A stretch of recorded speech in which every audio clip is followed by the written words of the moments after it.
Wasn't there like a Walgreens in Chicago where there's no items anymore? It's just it's a tablet. Deodorant's locked up. Like, why is deodorant locked up? Because like it's deodorant, it really. It's one of those things where you get used to it, where you're like, hey, let me push the button and order my deodorant and wait for the person to come over and give me my deodorant. Like, can you give me the one with the 24-hour strength because I'm really sweaty? Like, that's not something you want to do with a person, Yeah. But that's become the norm. If you need formula, you gotta wait for somebody to come and get it for you. Here's a story from the New York Times. Trump downplays post threatening Chicago, saying he wants to clean up city. The president had said on social media that Chicago was about to find out why it's called the Department of War, drawing a fierce rebuke from Democrats. Now, I'll tell you what I find funny in this. All the liberals not from Chicago telling me from the South Side that I'm wrong, that my opinions are wrong. I'm like, bro, you don't live there. You don't live there. Okay. Megyn Kelly's got a video. She did a show. She said Trump can't just send in the National Guard to enforce the law everywhere. That's clearly not legal. Gavin Newsom says, aha, the base is splintering. No, she's not wrong. I'm not asking Trump go and send National Guard to enforce the law. I'm saying the presence is welcome. They'll clean up trash. They'll make everything nicer, and it stops the crime. In fact, in the black community, often, we saw this from Gallup polling across the country, they are asking for more police presence to help deal with the crime. So I'm going to say this to all those liberals. I say, I would love it in my neighborhood if we saw this. And these people from New York, from the northern suburbs, from the wealthier areas, they say, nah, it's ridiculous. So here's what we're going to do. We got a woman running for office. We're going to bring her in, and she's going to tell us about what's going on and what she thinks needs to happen. All right, let's get it set up, load it up. Takes a quick second. Christian, can you hear me? Yes, I can hear you. Thanks for joining me. Do you want to just introduce yourself real quickly to everybody? Yes, for sure. So thank you again for having me on the show. My name is Christian Maxwell, and I'm currently a candidate for Congress in Illinois, a Republican candidate. So not the most popular thing to be in this state. But I'm Illinois born and raised. And then I came to Chicago to pursue school, and I ended up finding my husband here and marrying him.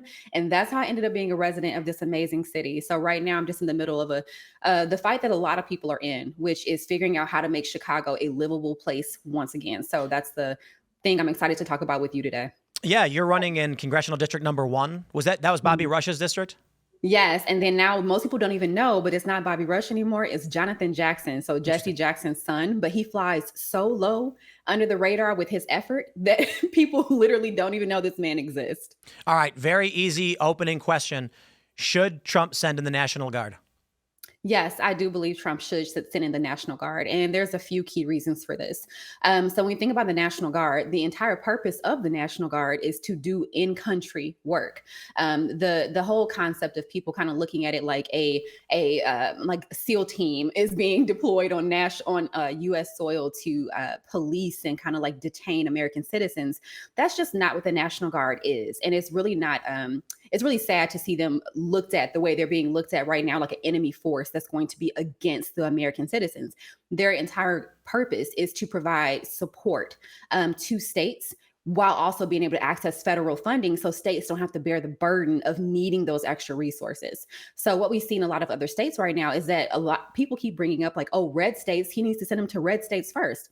Well, the issue is that a lot of red states are already having multiple federal task force or federal integrated task force where they're working with the federal government and leveraging those resources.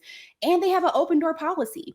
They're not hiding their immigration data from the federal government. They're not lying about who's being released from Cook County Jail. They're not doing that. They're saying, hey, this person, we just released this person who's not actually a citizen. They're yours now. And then ICE is able to go do what they need to do. But in Illinois, what we see is that our governor has us literally on lockdown pretty much. It's like a wall around Illinois, and he does not want any federal intervention unless it's a check. So yes, we do need the National Guard. Democrats have run Chicago for 100 years? Oh gosh, they've had a stronghold forever. In this district alone, the district I'm running for, I would be breaking a century. Yeah. A century of Democratic rule. It would literally be crazy. So I don't know if you're familiar, but I won't shut up about it. I grew up in Chicago. I grew up on the south side in the Garfield Ridge. I love that. Yeah. So Awesome. I've told the stories over and over again about my neighborhood. Yeah. There's an area that used to be called the Leclerc. It's still called the Leclerc Courts, but Yep. this they bulldozed it. Yep. And I actually had a debate on Friday with a liberal who was from New York. Mm-hmm. And the reason why I bring this up, after 100 years of Democrat supermajority, congressionally, at the federal level, at the state level, Everything. the crime hasn't stopped. No. The gangs still control a lot of these areas. Mm-hmm. The police have been unable to get a handle on this. Mm-hmm. And where I grew up, I made this joke to one of the shows the day before. I was like, "Oh, I mean, Chicago's not that bad. I mean, I was only shot at like 2 or 3 times as a kid. My friend only saw one corpse dragged through an alley. We only got mugged by gangbangers, 15 times. Like the joke is that shouldn't be happening. So the question I have for you, especially with you running for office, is, when I ask, like, should the National Guard come in? It's clearly because the policies aren't working.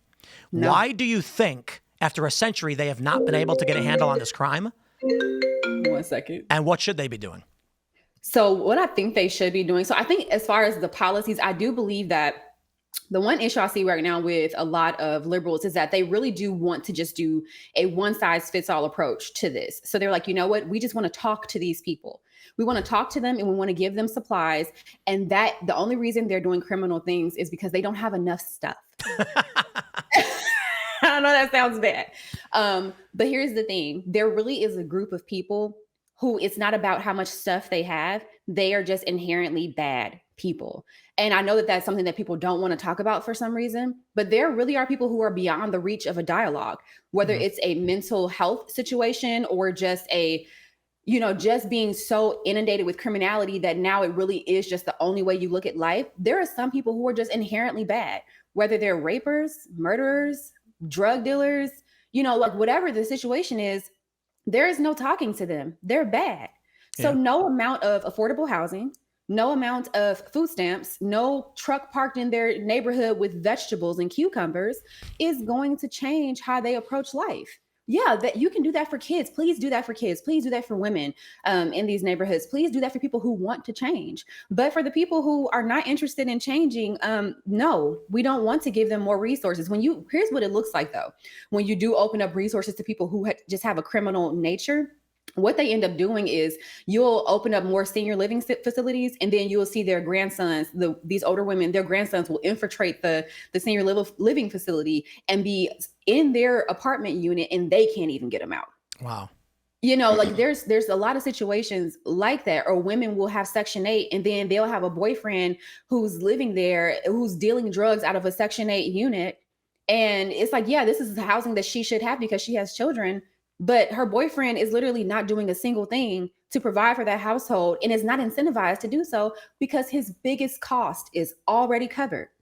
And if you have Section 8, you have food stamps too. What are you working for? It's so, oh yeah. I mean, that's another huge issue in the city, but it's so entrenched. Yeah. And so, for me, when I was talking to my my friends from the South, Southwest, I don't want to act like it's, 45th or something, but we're by Midway Airport. Leclerc Courts area. And I said, which would you prefer, the muggings at our local park or a handful of National Guard picking up trash and walking around the park? Everybody laughs because they're like, no one fears National Guard. They're not going to arrest you. No. In D.C., they're cleaning up garbage, but that presence. So you talk about, putting a vegetable cart in this neighborhood, it's not going to stop crime. It's certainly not. No. But there's a pressure created by having National Guard present, not enforcing, like just being there.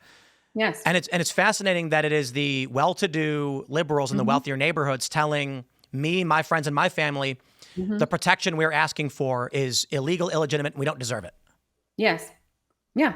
And I think that for them, because me and my husband are foodies, so we drive all over the city. Like we will drive 30 minutes for donuts. Like that's how intense, how heavy we are into food. So I drive to all neighborhoods. Like I'll go anywhere, for cool food.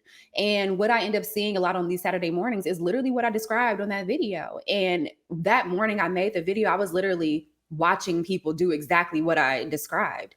And when I came back to my area, I don't see people doing what I described. They're not outside of their home as much as Yeah. people in these other neighborhoods. I mean, kids literally in, some of these really nicer areas, their kids are still in their PJs. Like you literally got up and you just hit the door immediately to go live your life in your community. You know why you also doing that? Because you have more businesses than we have. Over here on the South Side, we don't have as many businesses as Yep. they have. Most of the South Side is underdeveloped. You don't have as many restaurants to choose from. You don't have as many. I mean, we have in my community, it's a lot of people who live here in the Hyde Park Woodline area. We have a micro Target. We don't even have a full Target. I went in there to buy an iPad and they had to go get it from like the dungeon of the back of the store because it's so locked down. Yeah, well now it's like wasn't there like a Walgreens in Chicago where there's no items anymore?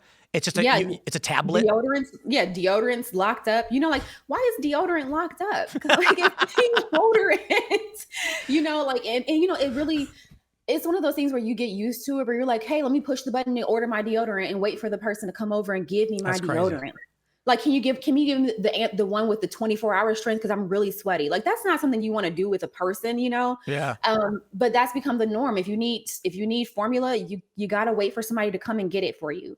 And I think that a lot of people don't realize that's how a lot of the city is living. They're living like they are criminals, and they're not the criminals. So when I advocate for something like the National Guard, here's also why. I think a lot of Chicagoans don't realize that CPD is currently down about 5,000 officers. Bare minimum, they're down 3,000. So if you have the National Guard here as a support and as a deterrent, that frees up more of the officers that we barely have. I think we only have about maybe like 11,000 or 13,000. It frees up some of those officers who may be stationed downtown to kind of go into some different districts, because a lot of these districts are not covered the way that people would think that they are covered. I actually know for a fact that there have been multiple times where the mayor has decided to pull South Side officers to go downtown to stand on corners to keep downtown safe. Wow. So while a lot of Black people are saying, they're just going to be downtown. Well, great. Let somebody else think about downtown so we can be thought of. Do you because find, when I say that the South Side is not we're not a priority. Do you find that the Black community in Chicago, these neighborhoods, would prefer a greater police presence? I think that's why a lot of people are really upset. The comment I keep seeing is they're not going to come to the South Side. And initially I was like, guys, why are you so hung up on that? But then I really thought about it and I'm like, this is almost like a reverse cry for help.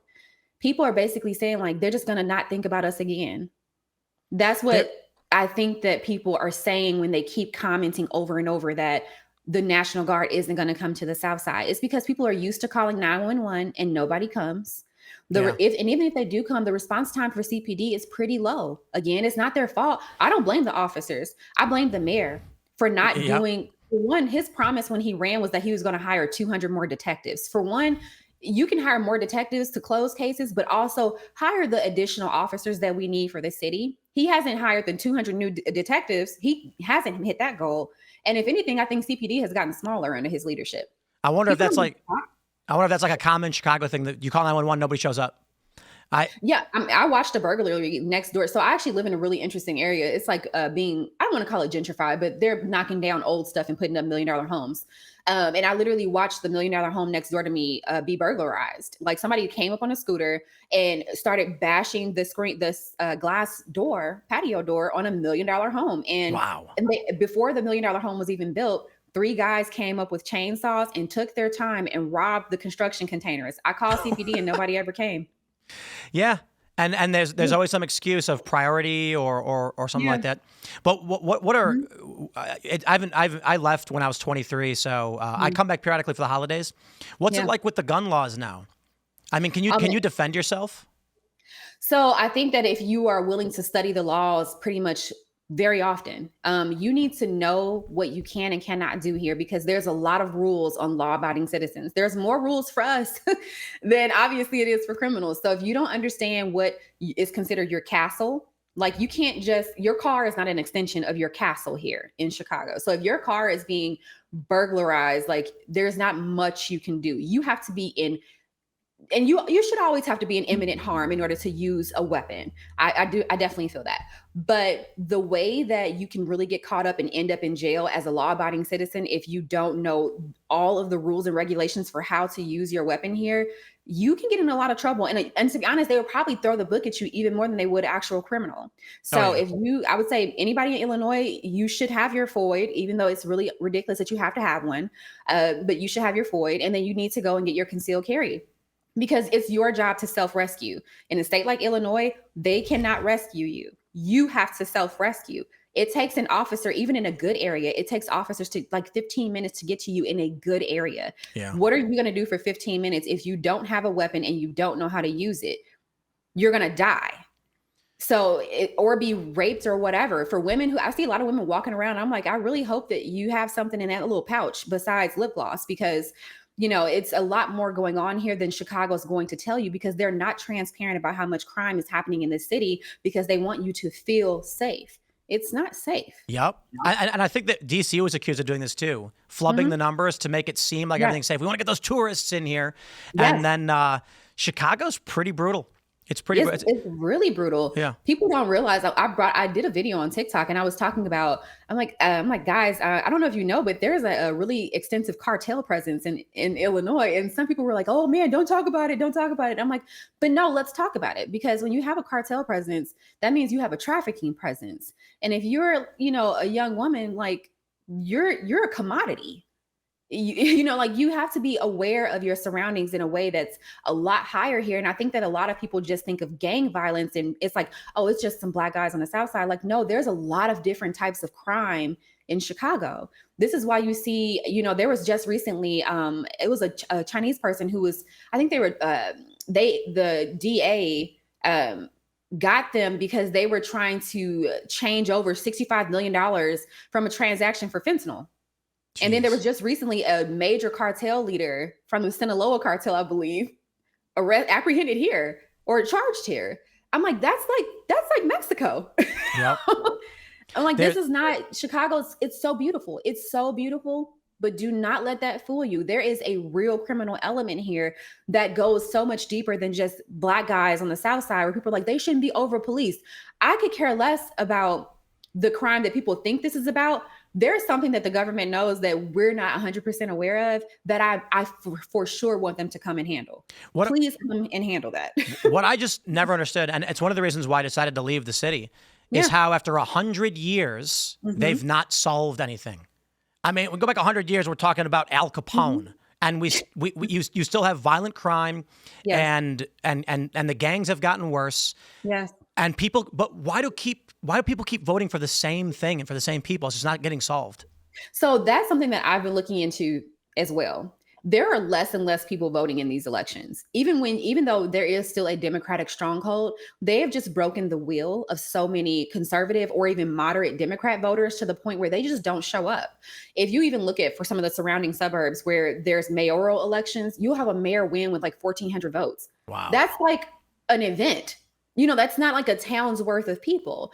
And even with the Mayor Johnson, I mean, he didn't get that many votes. It was like less than like 300,000. And I think it was honestly in the hundreds of thousands. Chicago's a really big city. So it's like there wasn't some overwhelming majority of people who said that Brandon Johnson was going to be a great mayor. It was a small group of people who cared enough to go out and vote. And they didn't come back for the runoff, which is why Paul Vallas ended up losing. Paul Vallas would have been the mayor. Now, honestly, I know quite a few Black people who voted for Paul Vallas and for sure wanted him over Brandon Johnson, because nobody in their right mind wanted Brandon Johnson. If you ask any Black person who's like, I don't want to call him boomer age, but even like my age and up, they know for a fact that the youth just needs to kumbaya with me and they're going to come over to the law abiding side. Everybody knows that that's not a thing. It's not a thing, which is why you see youth taking over downtown now. And you see schools. If you check a lot of the schools around here, they literally have 50% absentee rates. A lot of CPS schools can't even get kids to come to school. And he's a CPS product. He's actually a CPS teacher. And the CTU president is literally like his puppeteer. She has his little puppet strings. None of the stuff that Brandon Johnson is doing is because he's sitting there plotting on Chicago. He is a puppet of the highest order. And Stacey Davis Gates, whatever her name is, She honestly needs to go on like a watch list. Like that lady is behind so much of the destruction of our children in the city. I honestly would love to see CTU get dismantled. You I know, would love to see them be dismantled I because saw. they're a big reason why the city is dysfunctional. I was looking up Congressional District 1 in Illinois. You Mhm. actually have a decently active congressional district. Jonathan Jackson won with 208,000 votes to Yeah. Marcus Lewis's 108,000. Yes. That's like near 50% turnout, like 40 some odd percent. I Mhm. pulled up AOC's because she's so famous. It's a great example. Right. She won with 132,000 to 59,000. Yeah. Substantially less turnout in her district. Mhm. It's fascinating to see that in CD1, the Republican turnout rivals AOC in her own district. Yes. Do you think you're going to be able to, obviously you're going to say yes, but you're going to be able to rally the people of your district and vote for some change? So when I look at this whole fight, for one thing, I'm taking it one day at a time, and I don't do a lot of boasting at all in this because I've never run for politics or done anything in politics. But what I'm looking at is that people have never been more fed up than they are right now. And with Trump in office, they have just a thread of hope. And I honestly do believe that if there was ever a time to do it, it's now. Jonathan Jackson, if you go up to, I'm actually going to probably do it pretty soon. I'm going to just walk around the Hyde Park area and I'm going to ask random Black people, do you know who Jonathan Jackson is? They don't know him. They don't know him. He's slapping up billboards over literally destroyed areas all throughout the Black communities, just slapping his face up there, talking about people over politics, while Black businesses close all over the district. Black women are unemployed. It's like the people that he talks about all the time, they're not doing better with him as a representative. I looked at all of the legislation that he's done as a congressman. None of it is about Illinois. And to be honest, none of it is about Black people. So the very people who elect him, I really wonder if they're checking his work because he's on Capitol Hill with, I mean, when you pay for a representative, Illinois is investing about $3 to $4 million a year into Jonathan Jackson and his suite of team members who aren't doing anything. He's produced less than, I think, 15 pieces of legislation. He's been a representative since 2023. How do you do less than 15 pieces of legislation in several years in a district that has this much need? And you don't really hear a lot about him at the national level. No, he doesn't, because he really is a wallflower. A lot of people usually call him a wallflower. I think the only reason, to be honest, that he ended up running is because his brother got locked up. So his brother, Jesse Jackson Jr., who was probably the original kid who was supposed to, be his daddy's main kiddo.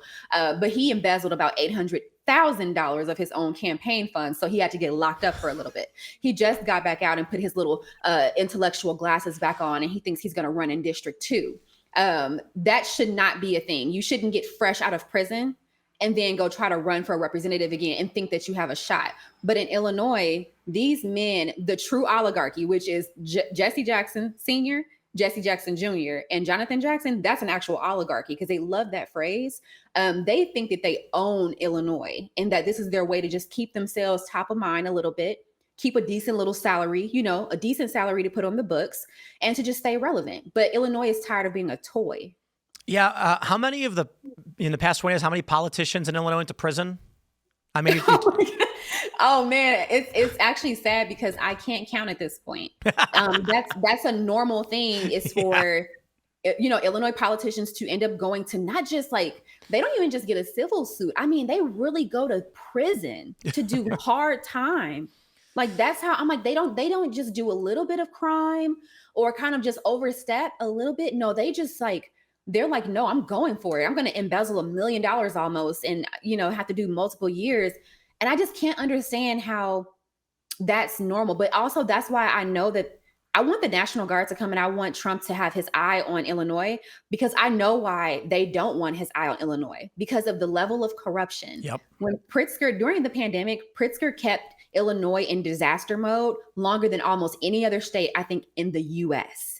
He kept it in disaster mode. Do you know why? Because it paid the bills for RTA. RTA is currently $700 million underwater because COVID funding ended. CPS, our public school system, 100% supported by COVID funding. They're I think $1 billion underwater now. There's so many different industries across Illinois that he was able to pay the bills for with COVID funding. So he was content to keep Illinoisans locked in their houses and tell them it was a disaster Yep. for as long as possible. It also created fake jobs. So now when you see people saying that there's less jobs being created, well, it's because there's not a bunch of fake COVID jobs being created. People going and shoving swabs up your nose at Walgreens. That's a fake job. Healthcare, all this fake healthcare hiring that Illinois did. Yep. The only new innovation that you see in Illinois right now, if you come, you will notice that the only new businesses are dispensaries, autism clinics, and kidney dialysis businesses. Jeez. Somebody tell me I'm wrong. I drive over the South Side and the only thing I see is new dialysis clinics because people's kidneys are failing here. That's something that needs to be looked into. There's a bunch of new autism clinics and ABA clinics, and then there's dispensaries. And the dispensary money, nobody knows where that's going because it's going back to rehabs apparently. And then it's discretionary funding for Illinois to decide how they spend. So all the taxes from dispensaries is not actually going to Illinois at all. I saw this. I can't remember what show I was watching recently, but someone mentioned one of the characters was like, yeah, I was thinking going to Chicago, but I'm not sure it's the right place for me. Too windy. And I love that. It's kind of shocking when I find out there are people who genuinely believe the Windy City is called windy because of actual wind, when it's actually about how all the politicians are corrupt and blowing hot air. Yeah. And it's for 100 years we've lived that way. Yeah. And it's an expectation. I know a lot of people, they'll keep, I see people like, man, I really hope you don't, change once you get in. And the thing I think that's different about me is that I don't have anybody in my ear. I don't have some like shady characters, like, over my shoulder telling me what to do. Like I really am basically a rogue agent. And even though I'm a Republican and I'm a conservative, I don't think the Republican Party even knows what to do with me in the state because I'm not a normal candidate. I'm not doing anything the way that they usually do it. This is the GOP's problem, or at least one of their problems. Mm-hmm. They don't want to invest in these districts, like Congressional District number 1. Their attitude is it's a foregone conclusion, but that means every 2 years it gets more and more Democratic controlled. You have to go after these districts that are Democratic Party entrenched. That'll actually weaken all the other areas and improve your standing in the swing districts. Imagine if you destroy a Democratic stronghold, everything else is falling. I've literally had multiple people who were in the GOP in Illinois tell me, "Oh, your district isn't one of the ones like that's a focus for us because it's a Dem plus 24 or whatever it is." And I'm like, I don't care what the data says. For one, you've never had a candidate like me, and for me to be in this area, this is the best shot you will ever have. So to have multiple GOP people still tell me, oh, I don't really know if, we're going to spend there, but we're going to spend in some random area in Illinois because that's an easier win. The GOP needs to buck up. Yep. They need to buck up. And the actual person who's over the GOP in Illinois, they need to have somebody who has more of a mind for strategy, because I'm pretty fed up, to be honest, as a person I still consider myself, I'm just a citizen, a person who decided to go for it. It's nothing different about me. I'm a mom of 4. I just did homeschool this morning before this interview. I'm a regular woman. Made my husband breakfast this morning because it's his off day. Like I'm normal. But when I look at this from a business perspective, because I'm a business person as well, there's a lack of strategy. Why is the Republican Party, even at the national level, not investing in more digital media? Why are they not going out and making sure that they have an infrastructure to tell the stories they need to have? We're still missing the plot when it comes to really selling what it means to be a Republican and to be conservative and to care about the country and be a patriot. Being a Republican being a conservative and loving America is awesome. The military is awesome. That's why we don't have enough young men going into the military now, where people are terrified of the National Guard because people know nothing about the military. Hegseth is turning it around, though. Hegseth is doing a great job. I love what he's doing. Recruitment is up. Yeah. What the GOP needs to understand, you look at the Democrats and they keep producing these squad member social media personality influencer types. It works for them. Not that they're doing all too well right now, to be completely honest, but when you think about who are the most prominent Republicans, it's a bunch of stodgy suit wearing, they're nerds. Yeah. They're not. Yeah. They're not approachable by the average person. There's something good to the professional and decorum and that I can respect, but you need to get personal and personable. And I'll say this. In your district, especially for a place like Chicago, the GOP should be investing to erode and chip away at these strongholds. Otherwise, you're just crossing your fingers that you can try and win in a swing district, but then all you're really doing is having a battle over gerrymandering instead of actually trying to win the argument. But we are close to wrapping up. So if you have any final thoughts, or you want to let people know where they can find you? Yeah. So I want people to definitely visit my website, christianmaxwellforcongress.com. I can't do this for Illinois without you. Even if you're not Illinoisan and you're an American citizen, victory in Illinois is a victory for the U.S. And I mean that. Illinois is a stronghold for some of the most corrupt dysfunction that plagues our country in general. And a lot of the things that they try here and test here spreads to other areas. Pritzker loves the work that he's doing, and he's going and tampering in other people's elections, going into places like, I think he went into Wisconsin and all of those areas. Don't let people like him win here, because he will spread his dysfunction via his not-for-profit all throughout the country, and he's already doing it. So if you're a person who wants to be a part of creating the best future, the best chance we have for a better future in America, invest in my election, spread the message, look for more people you can help in Illinois, because a victory here is a victory for all of us. And we truly do need help, because Illinois is basically North Korea at this point, and we need help. We need help. So send help. Trump, I hope you see this. Hey, send help. Help. Did you mention you have a website or a social media handle? ChristianMaxwellForCongress.com. And then on TikTok, I started off this entire journey as the Mod Pun, which stands for the Modern Pundit, but that's just the MODPUN, the Mod Pun. And you can find me on X and on TikTok as the Mod Pun, and on Instagram is Christian Maxwell for Congress. So definitely join me on all those platforms. And if you want to go to the website first, you can find everything on the website. But I definitely appreciate you so much, Tim, for this. This was amazing. Thanks for joining. More chats. And yeah, come back and visit, Yeah. Come and visit. Well, I was just there for the 4th of July, and I'm upset with how the 4th of July celebration is no longer Chicago's. There's a lot to talk about with Chicago, but I wish you the best of luck. Really do appreciate you joining, and we'll definitely we'll reach out to you, and we'll keep track of your campaign and see where you're going. And then I appreciate that. We'll see you next time.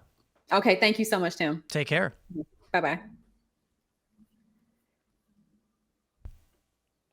It is always great to talk to someone from Chicago. I was telling the team, I was like, let's just talk about Chicago. Talk about Portillo's hot dogs, Maxwell Street Polish. Oh, boy. And our agreement in that these neighborhoods are in trouble and need help. And you can be from Chicago and be like, yes, Trump, please come and help us. I'll say one more time before we wrap up. We're going to send you on your way to go hang out with our friend Russell Brand.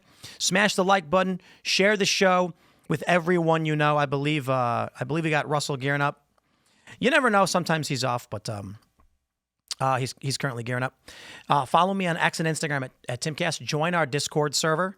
We're back, of course, tonight at 8 p.m. for Timcast IRL. And I'll just say it like this, man. These Democrats have had 100 years. She's even said if she wins, it's breaking a century of Democrat control. Well, I don't know, man. Maybe the Republicans are wrong, but how about at this point, you try something different? Because these problems have persisted for 100 years. So, with that being said, again, smash that like button, share the show. Thank you all so much for hanging out. Shout out to Steven Crowder and the Mug Club, and to Russell Brand and your Rumble morning lineup. We're back tonight at 8 p.m. for Timcast IRL, and we'll see you all then.